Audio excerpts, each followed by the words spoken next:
جب تک آپ کو بولنا نہیں آئے گا نا، سامنے والے کو شٹ اپ کال نہیں دینی آئے گی، ایک میٹھی ٹافی نہیں دینے آئے گی نا، تو سمجھ لے کہ ہر بات کا الزام آپ کو دیا جائے گا۔ چاہے بچے نہ ہونے کا، گھر اچھے سے نہ چلنے کا ہو، اچھے سے مینج نہ ہو رہا ہو، رشتوں سے اچھے سے بات چیت نہ ہو رہی ہو، لڑائیاں جھگڑے ہوں، کوئی بھی ہو، آپ کو بس ایک ٹافی دینی آنی چاہیے، تمیز کے دائرے میں رہ کر بات کرنی چاہیے۔ پھر چاہے کچھ ہو جائے، کب تک آپ ایسے ہی ری کرتے رہیں گے؟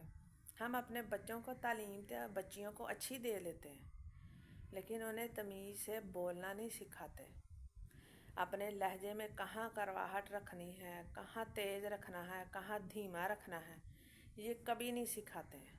مائیں کبھی نہیں سکھاتی ہیں، صرف یہی کہتی ہیں کہ بیٹا سسرال میں ایسے ہی کرتے ہیں۔ بھئی کرتے ہیں تو ایک عذاب ایک بیٹی جاتے ہی کیوں اپنے سر پہ سوار کر لے؟ تھوڑا برداشت ضرور کرنا چاہیے، لیکن اس کا مطلب یہ نہیں ہے کہ آپ کی کہیں شخصیت رہ ہی نہ جائے، ختم ہی ہو جائے۔